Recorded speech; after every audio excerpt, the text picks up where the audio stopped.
जंगल की गहराई में एक कहानी पुरानी है। जंगल का राजा जो सब पे भारी है, उसकी दहाड़ में छिपा संदेश है सारा। मैं भी बाघ है अनुभूति का नारा। मैं भी बाघ, मैं भी बाघ, हाँ मैं भी बाघ, मैं भी बाघ, मैं भी बाघ, हाँ मैं भी बाघ।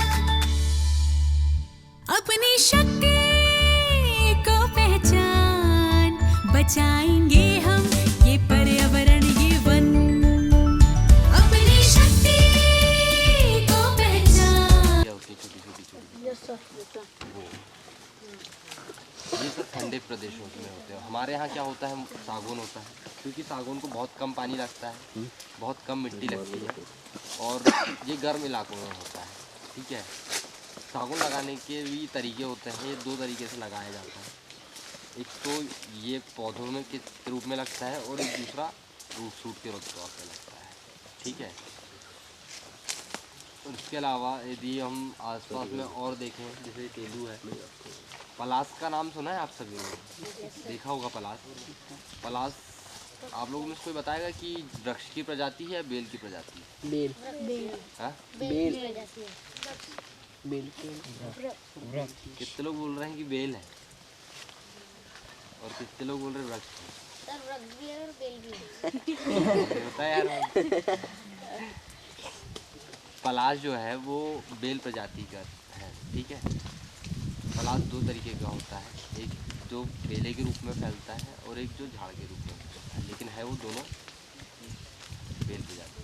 ठीक है, पलाश का जो वैज्ञानिक नाम है वो क्या है? ब्यूटियस मोनोसर्मा। ठीक है, पलाश तीन प्रकार का होता है, सफ़ेद, पीला और एक और कौन सा होता है?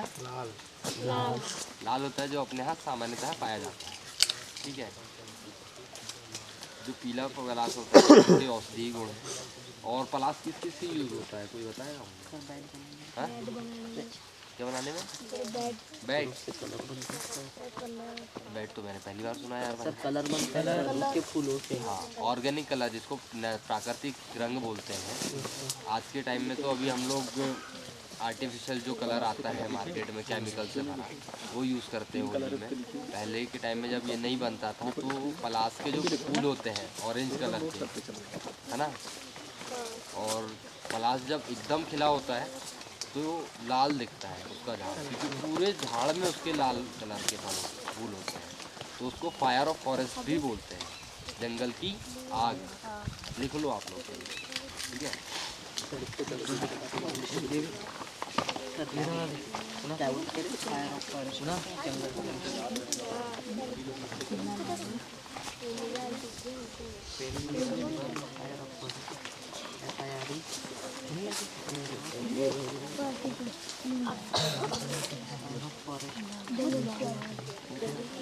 पलाश को जी सर,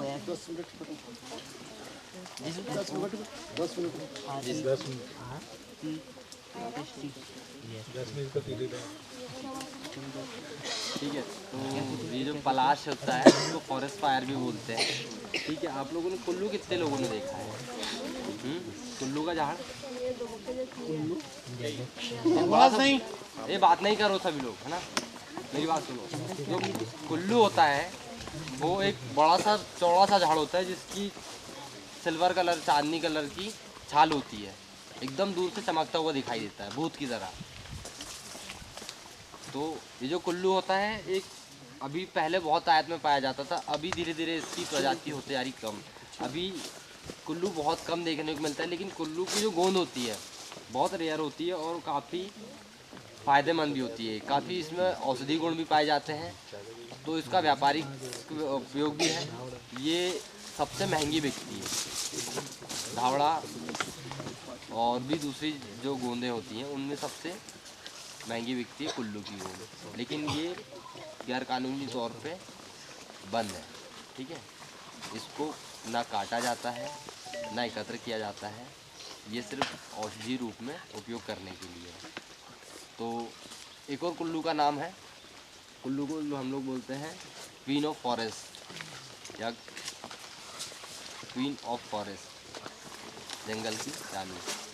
इसको क्यों मतलब प्रतिबंधित किया गया इधर बताओ। कुल्लू जब पहले बहुत ज़्यादा मात्रा में पाया जाता था तो लोगों ने इसका खूब व्यापारिक उपयोग किया। जैसे आज हमारे यहाँ पे पहले मूसली होती थी और सतावर होता था बहुत ज़्यादा, काली हल्दी होती थी। ये सब लोगों ने क्या किया, एक टाइम पे उनका उत्पादन इतना किया, इतना खोदा सब सुनेंगे सब लोग।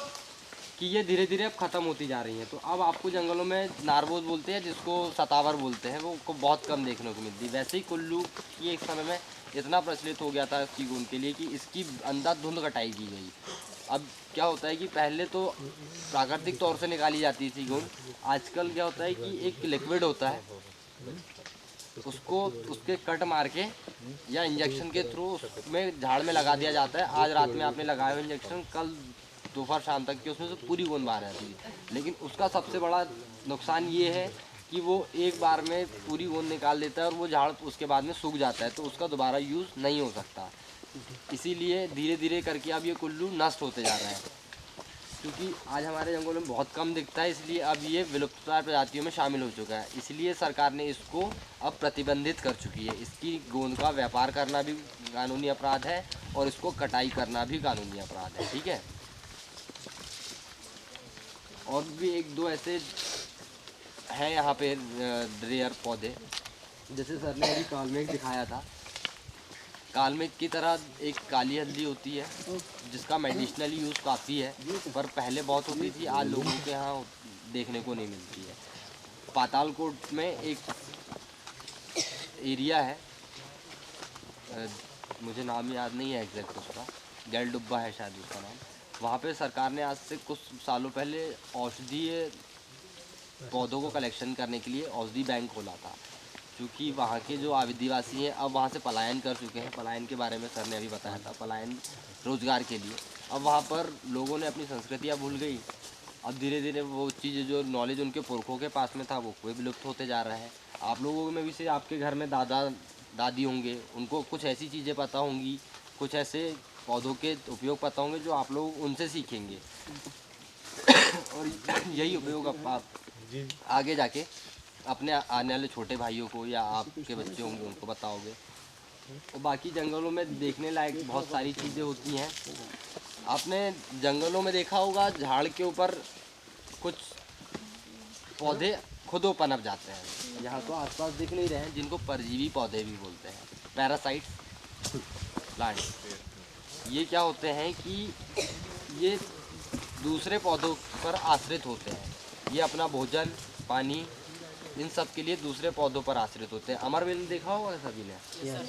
अमरवेल की एक खासियत होती है कि जिस झाड़ पर लपट जाती है उसको सुखा देती है कुछ समय बाद, क्यों? क्योंकि उसके न्यूट्रिशंस ये खींच लेती है। और भी बहुत सारे ऐसे हमारे यहाँ पौधे मिलते हैं जो, आपने त्रिफला चूर्ण का नाम सुना है? नहीं सुना। त्रिफला चूर्ण आयुर्वेद का एक चमत्कारिक बोल सकते हैं चूर्ण होता है, जिसमें 3 प्रकार के फल मिलाकर उसमें त्रिफला चूर्ण का उपयोग कब्ज के लिए होता है, बेहतर पाचन के लिए होता है। त्रिफला चूर्ण में 3 तरह के फल उपयोग होते हैं, हर्रा, बेड़ा और आंवला। लिख लो त्रिफला में कौन कौन से फल यूज होते हैं।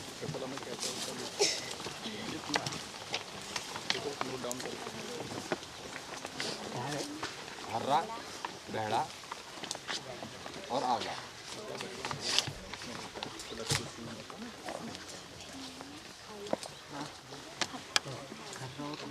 तो कर सकते हैं। हाँ, जो अभी आप बता रहे थे कि ये मतलब क्या नाम से हिरन है, ये करेंगे, हम इसके बारे में बहुत छोटी जानकारी देंगे।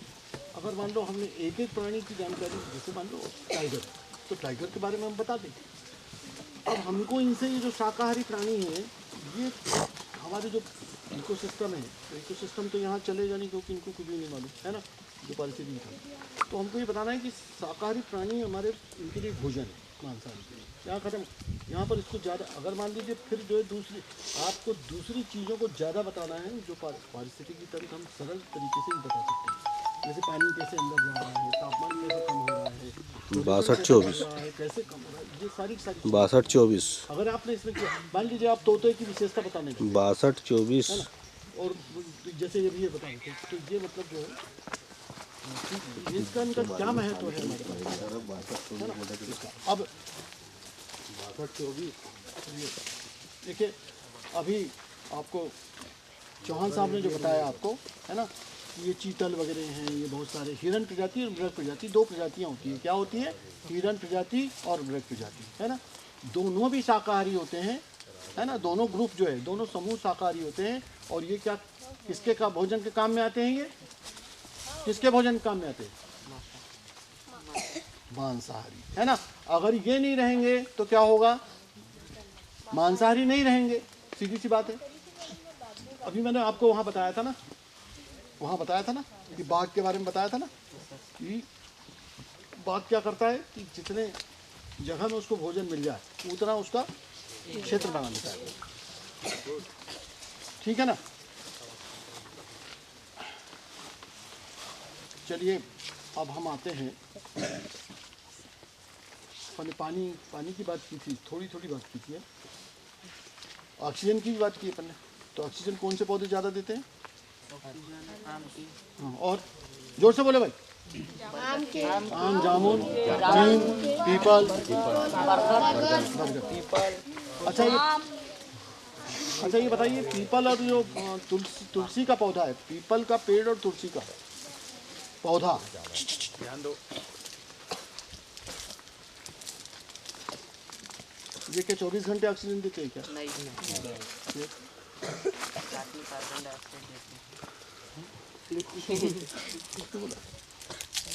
किसने बोला? जोर से बोलो। चॉकलेट केच कर लेना बेटा, है ना। बहुत अच्छा, तालियां बजाओ भाई इसकी। ये बहुत सारे जो पेड़ जिनके नाम पीपल, बरगद, नीम, आम, ये है रात में कार्बन डाइऑक्साइड का अवशोषण करते हैं,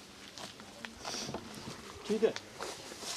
पीपल के बारे में कहा जाता है, तुलसी के बारे में कहा जाता है 24 घंटे ऑक्सीजन देते हैं, ऐसा नहीं है, लेकिन ये ज़्यादा ऑक्सीजन देते हैं और रात में भी क्या करते हैं? ये कार्बन डाइऑक्साइड का अवशोषण करते हैं। कैसे? पीपल के जो पत्ते होते हैं, बरगद के पत्ते होते हैं, नीम के पत्ते होते हैं ना, उसमें क्या होता है कि उनके पत्तों पर वो छोटे छोटे छिद्र होते हैं ना, उसको क्या बोलते हैं? स्टोमेटा, छोटे छोटे छिद्र होते हैं, है ना।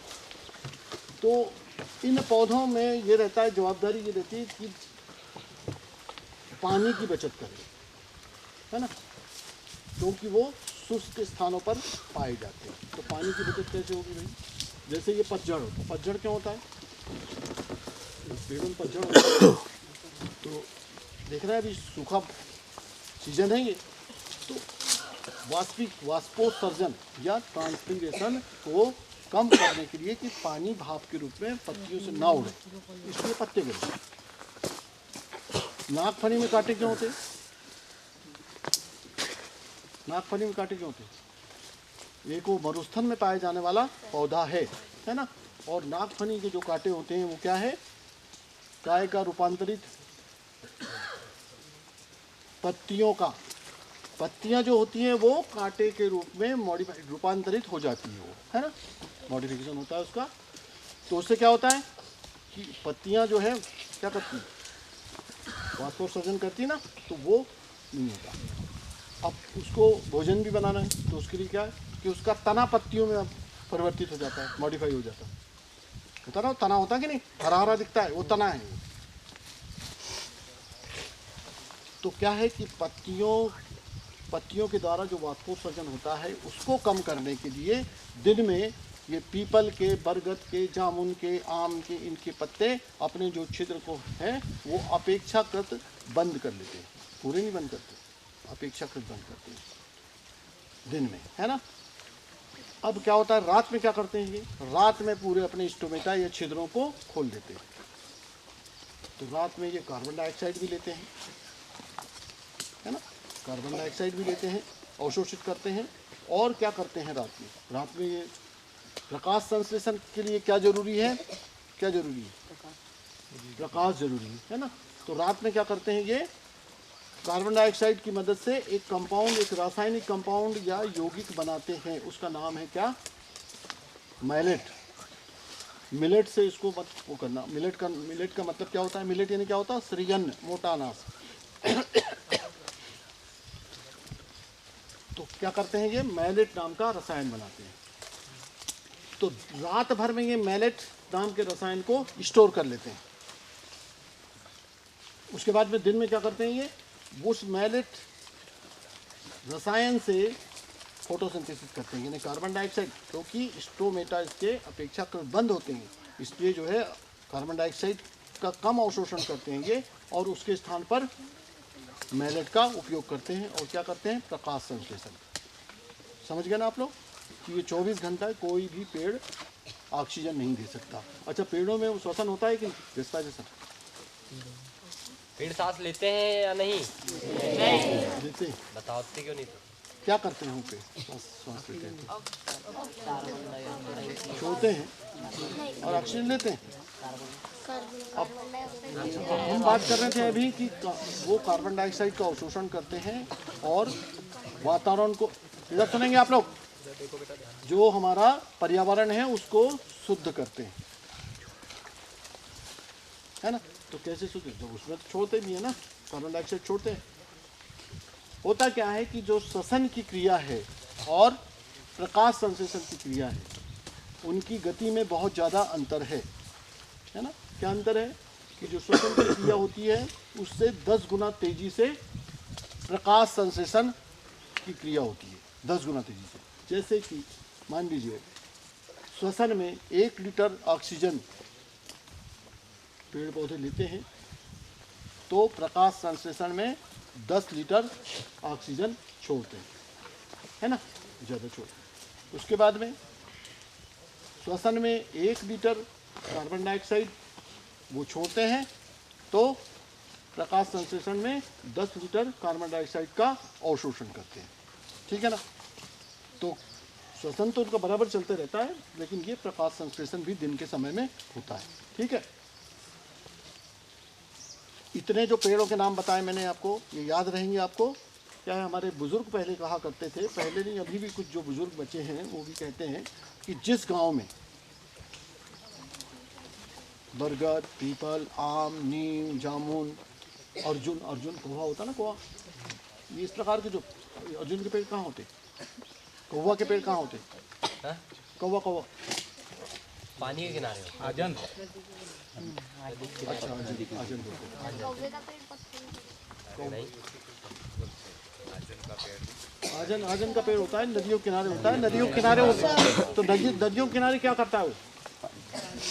हमको तो अभी अपन ने देख के आए ना, नाले से, नदी से आए कि नहीं आए, तो क्या करते हैं?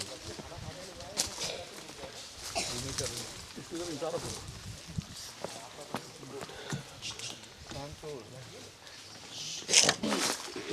औसत 40 साल, है ना?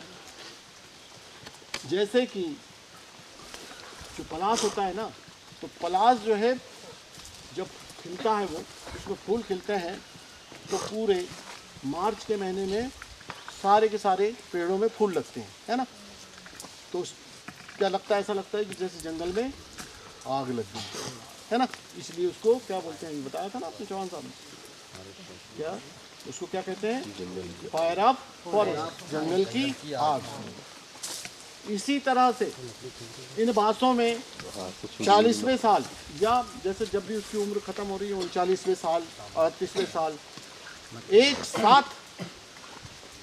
फ्लावरिंग होता है। फ्लावरिंग यानी उसमें एक साथ बीज लगते हैं।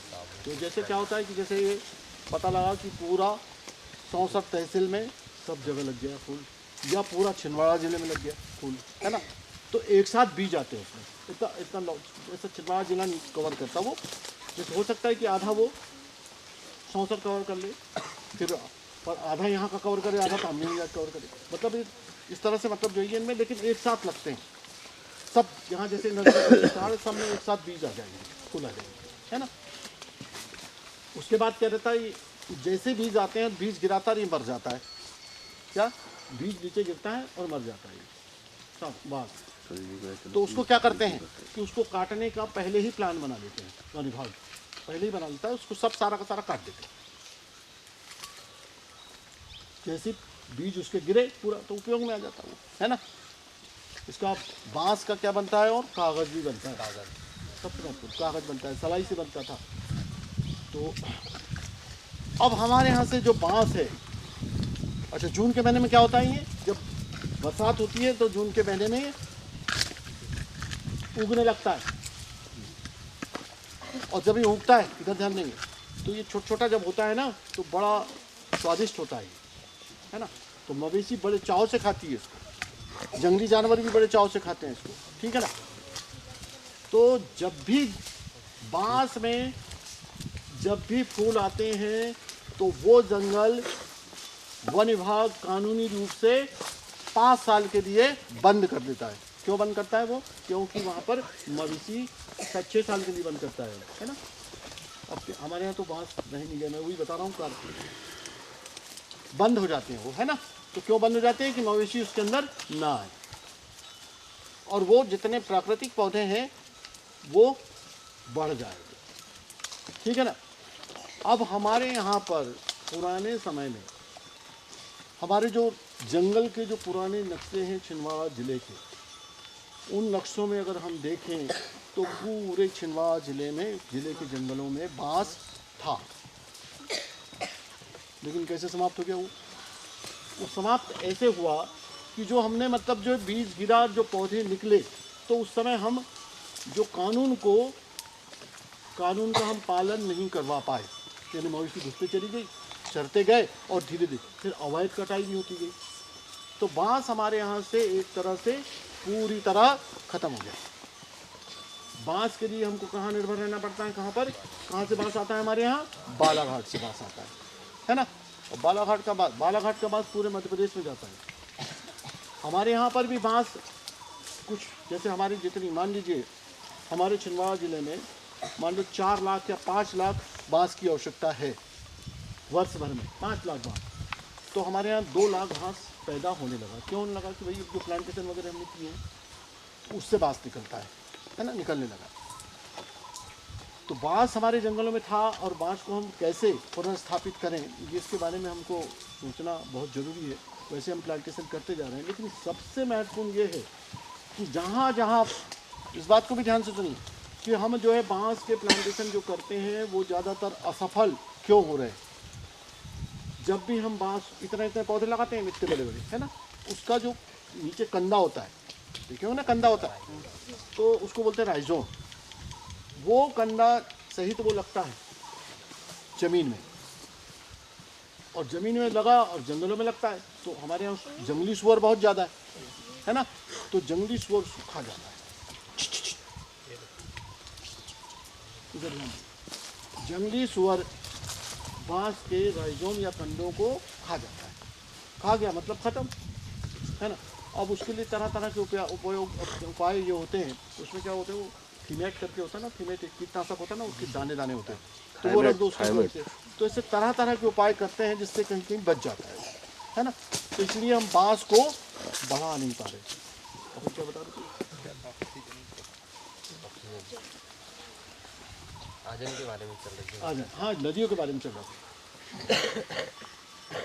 तो नदियों के किनारे कौन से पेड़? आजन, जामुन, करंज, बांस, ये मतलब जो है होना बहुत ज़रूरी है, ताकि कूप का नाम किसने सुना है यहाँ पर? कूप क्या होते हैं? क्योंकि आजू बाजू नहीं, बाढ़ होती है। कूप क्या होता है? कूप जंगल कटते हुए देखा है कि तुमने? तो जंगल आप सभी ने देखा होगा कि जंगल एक निश्चित एरिया में कटते हैं, है ना। वैसे किधर भी नहीं कटते, इधर भी कट गए, इधर भी कट गए, एक निश्चित एरिया होता है ना उसका। तो वो जो निश्चित एरिया होता है ना, वो क्या कहलाता है? वो कौन? इधर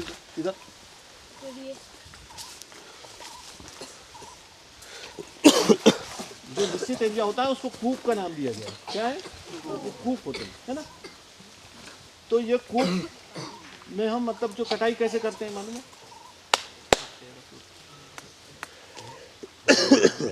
घुस गए और काट दिए क्या? हाँ बोलो, क्या बोल रहे हो? बिल्कुल, मैंने पहले निशान लगाते हैं, कहने का मतलब ये। अब देखिए, इसको बोलते हैं हम, क्या बोलते हैं, वनों का प्रबंधन, मैनेजमेंट ऑफ फॉरेस्ट, है ना। इसमें बहुत सारी उपयोगी जानकारी इसमें छुपी हुई है जो मैं बताना चाह रहा हूँ। इसमें क्या करते हैं हम लोग कि हमारा किस साल कौन सा कूप कटना है। कूप तो अब कूप समझ गए ना, कि जहाँ पर कटाई होती है वो कूप कहलाता है। तो कौन सा कूप में कटाई होना है, ये 10 साल के लिए बनता है। जैसे इस साल यहाँ, दूसरे साल वहाँ, फिर तीसरे साल और वहाँ, है ना। ऐसा पूरा जंगल जो है 10 साल में बढ़ जाता है। और कूप कितने हेक्टेयर के होते हैं? 50 हेक्टेयर के, 35 हेक्टेयर के, 40 हेक्टेयर के, ठीक है। तो सबसे पहले क्या करते हैं, जिस साल, जैसे मान लो आने वाले साल काटना है हमको, तो उसके 1 साल पहले वो नंबर लिखने वाली बात बता रहे थे ना, निशान लगाने वाली, वो लगाते हैं। और इसके साथ साथ क्या करते हैं हम,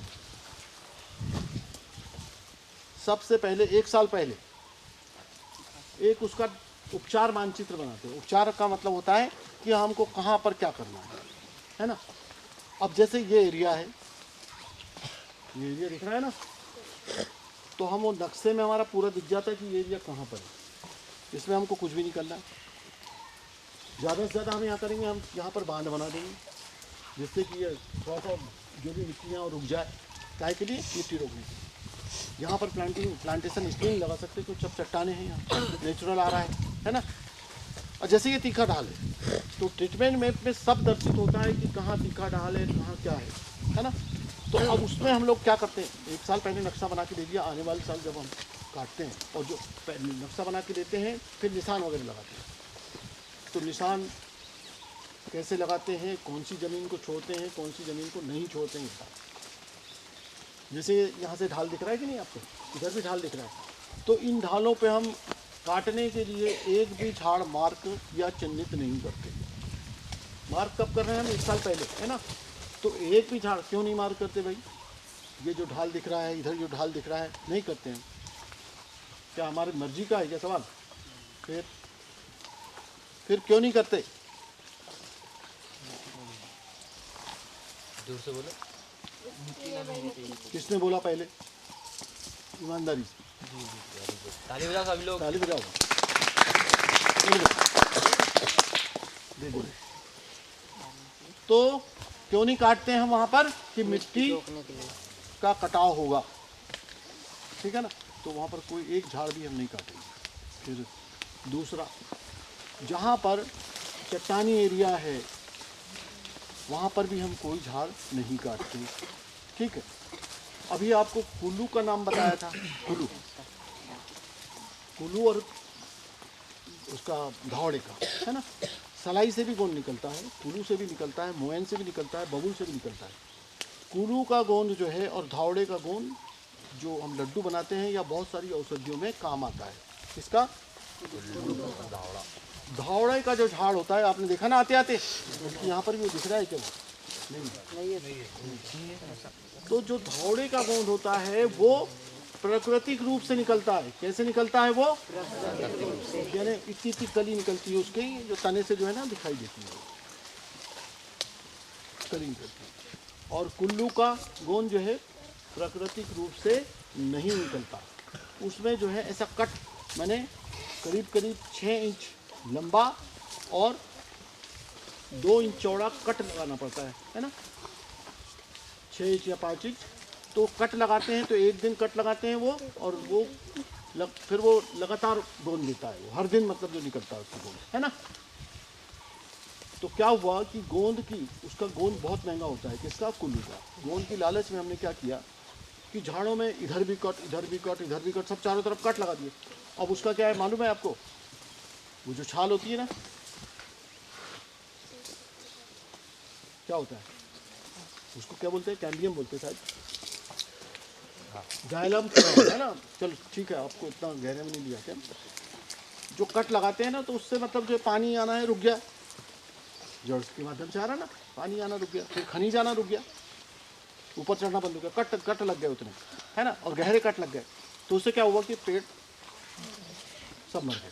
तो धीरे धीरे करके पेड़ कम हो गए। अब वो कहाँ चला गया? विलुप्त होना मतलब गायब, खत्म होना। तो विलुप्त होने के कगार पे आ गया, ठीक है ना। इसलिए शासन ने क्या किया कि उसका गोंद निकालना ही बंद करवा दिया।